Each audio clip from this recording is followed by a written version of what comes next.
Ya, sudah direkam. Oke, bismillahirrahmanirrahim. Assalamualaikum warahmatullahi wabarakatuh. Oke, sekarang di pertemuan web yang kesekian kalinya ya, saya mau mengecek. Sekarang saya ada di aplikasi Edmodo, dan kebetulan sekarang jam 10 malam tanggal 22 Februari ya. Oke, saya ingin mengecek atau memperlihatkan kepada kalian tugas-tugas terutama project yang mengerjakan. Oke. Yang mengerjakan sudah berapa orang gitu ya. Oke, saya klik yang salah satu kelas aja. Oke. Untuk tugas yang terakhir itu adalah saya suruh untuk mengerjakan studi kasus 2 setelah menyelesaikan studi kasus 1. Pengerjaan studi kasus 1 saya tambah menjadi 1 minggu lagi, berarti minggu ini ya sampai hari ini lah. Untuk studi kasus 2 saya buka hingga 2 minggu ke depan, berarti masih ada 2 minggu lagi. Nah, kenapa saya memberikan tugas ini? Agar kalian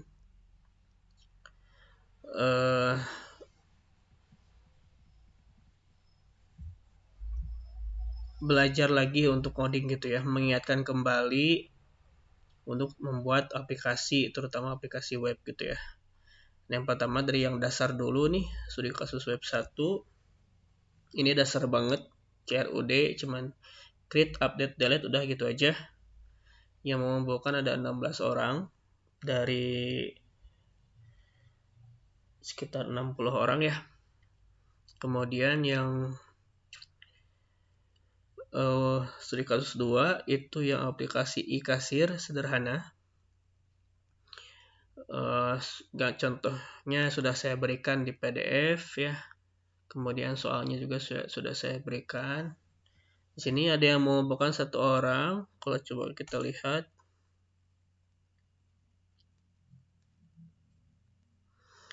Nah, Rofi. Tapi di sini dia malah mengumpulkan yang studi kasus 1, bukan mengumpulkan yang studi kasus 2.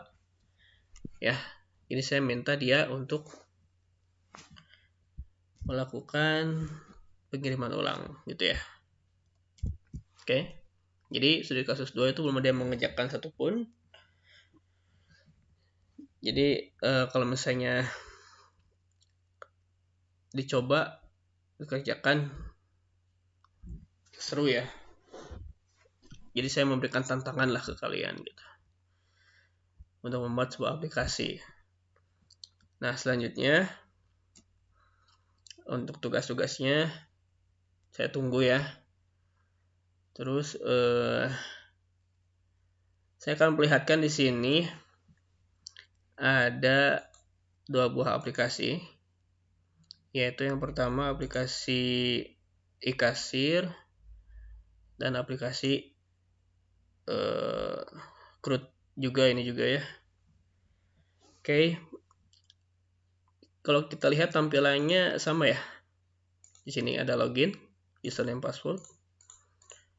Di aplikasi yang satunya lagi, anggap aja ini nama aplikasinya adalah CRUD artikel gitu ya kalau nggak salah. Sama ya, ada gambarnya, ada username dan password juga. Ini menggunakan Bootstrap 3. Yang ini menggunakan admin LTE, dan yang ini menggunakan SB admin. Oke. Nah, coba kita login. Pertama yang pakai admin dulu. Oh, salah. Sebentar. Nah, oke. Ini sudah masuk ya. Oke, yang satunya kita login juga.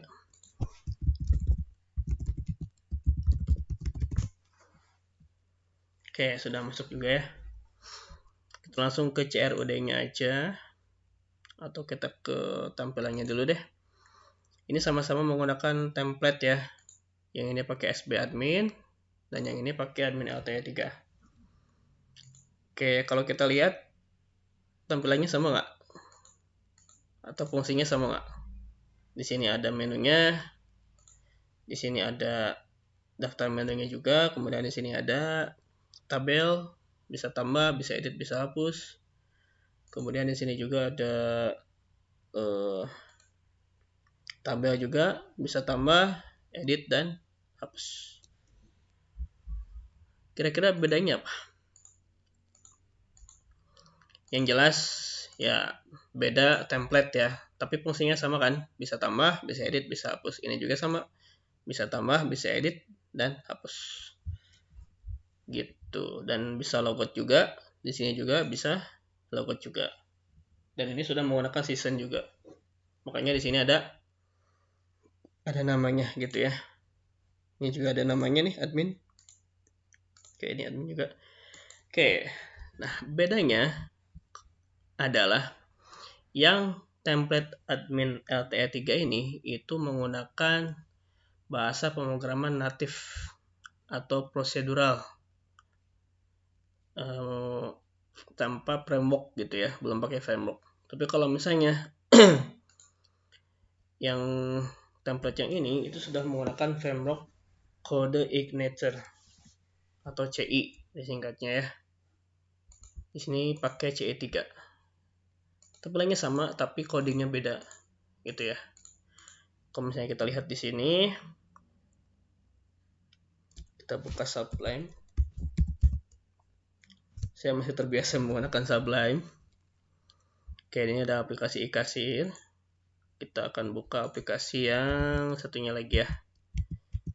Yang ini ya. P0 Starter. Oke, kita buka P0.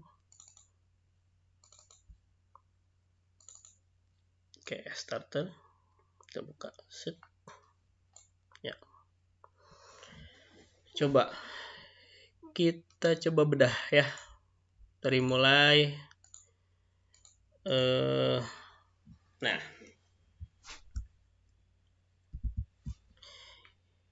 Nah, project yang starter ini sudah menggunakan Code Igniter. Sementara yang ini iKasir masih menggunakan native gitu ya. Di sini ada index, login, logout, out, kemudian ada template-nya, ada add, asset, config, database. Sementara di yang sudah menggunakan framework CE3 yaitu codingnya itu semuanya disimpan di application. Nah, di application ini ada MPC, model, view, dan controller. Oke, kita coba lihat di bagian config-nya dulu. Kalau di yang biasa itu seperti ini ya. Kita ngetik manual gitu ya. Dari yang kosong, kita ketik manual gitu kan, seperti ini. Tapi kalau misalnya di CI, itu kita ngetiknya di sini, di config, kemudian ke database. Nah, ini dia. Nah, localhost, root, nama database, password, local hostname, username, password, database. Kalau di sini hostname, username, password, nama database sama. Oke, sama ya. Tapi di sini dia menggunakan framework yaitu CI atau Code Igniter versi 3 gitu ya. Oke, kemudian kalau kita lihat lagi halaman indeksnya, oke ini seperti ini halaman indeksnya. Kalau di CI itu halaman indeksnya ada di view, kemudian ada di admin. Nah, artikel, oke.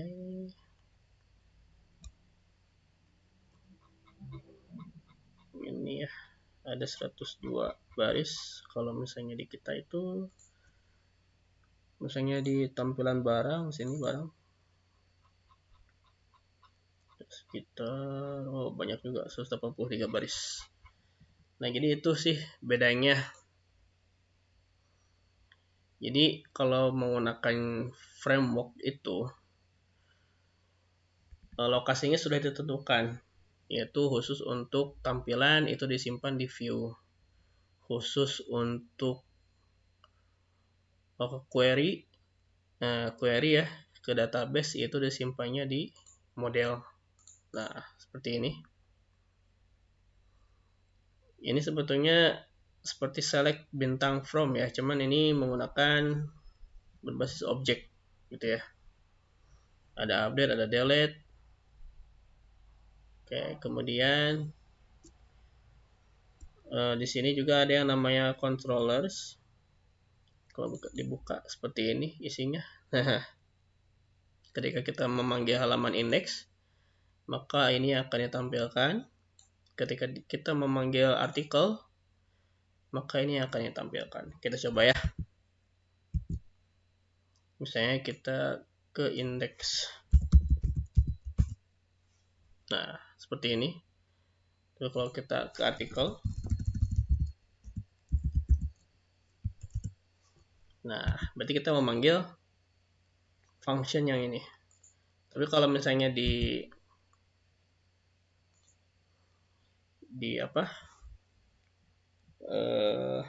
aplikasi yang natif yang biasa gitu ya, index itu berarti kayak gini kan.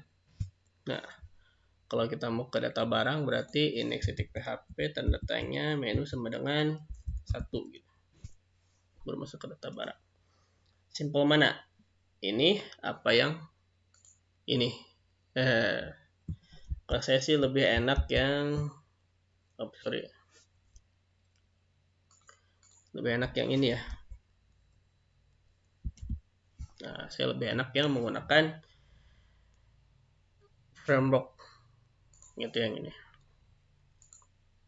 Yang menggunakan framework kode igniter. Sebetulnya tidak hanya kode igniter saja, yaitu ada CI, C3, C4, ada Laravel 5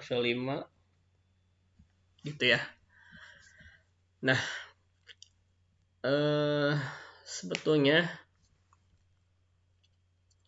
mau pakai yang ini, yang natif, yang biasa, yang bikinan sendiri, sama yang menggunakan framework, itu terserah ya, karena tampilannya kan sama aja gitu ya. Cuman dari segi efektivitas coding gitu ya, menggunakan framework. Nah, sebetulnya framework C ini bisa di-download di situs resminya, yaitu kode igniter. Nah, di sini pilih. Nah, kita ke download.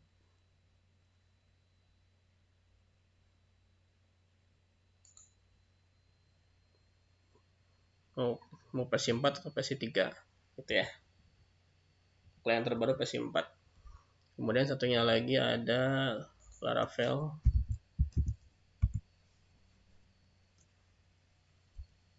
Ini kita ke download. Sorry.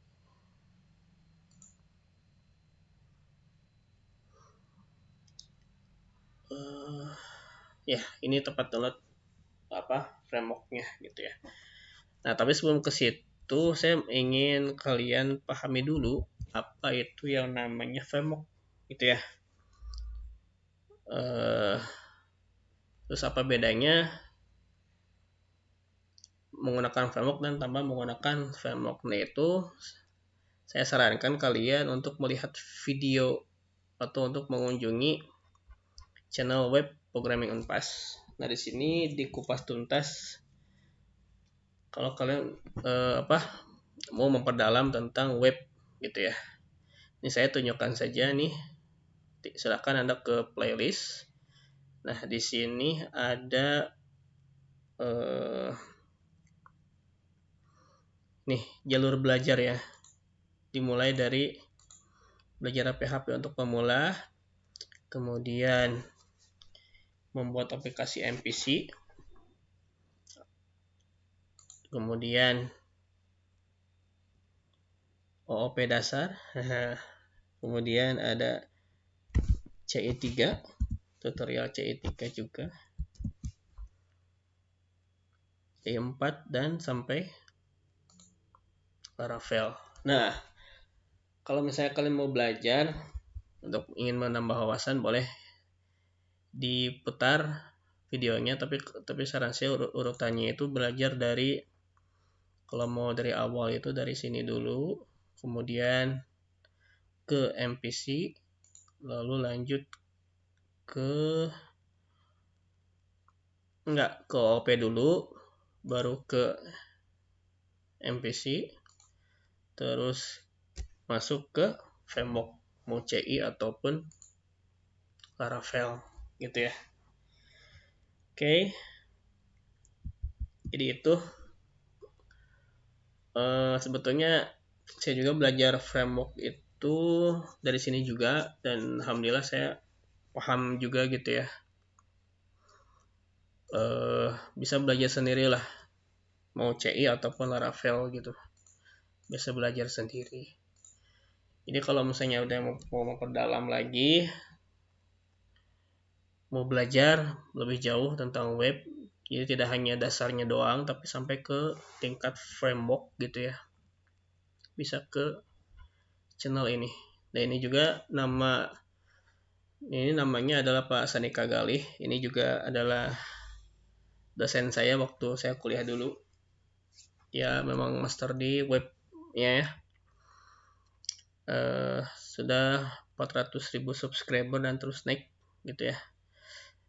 Saya juga sangat berterima kasih sekali dengan web ini, karena saya bisa belajar sendiri tentang web gitu ya.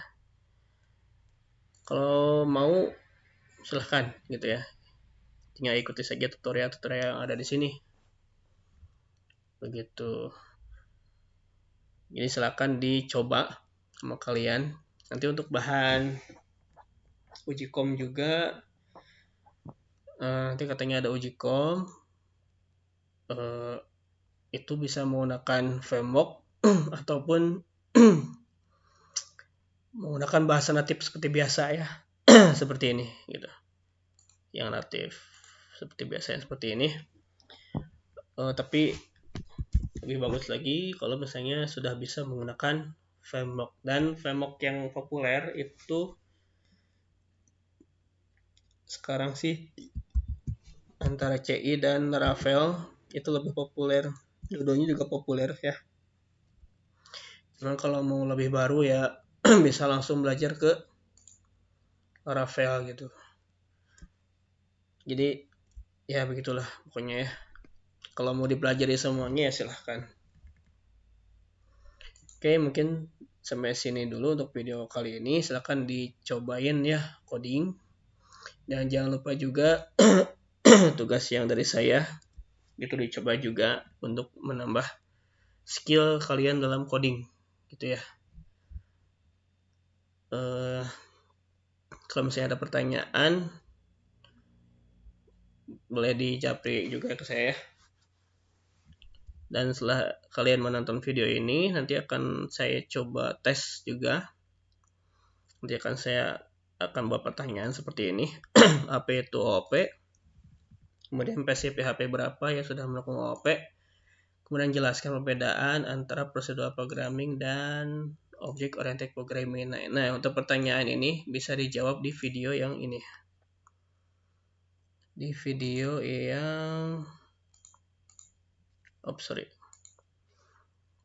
di video. Selamat datang kembali di channel Web Programming Unpas. Masih yang sudah.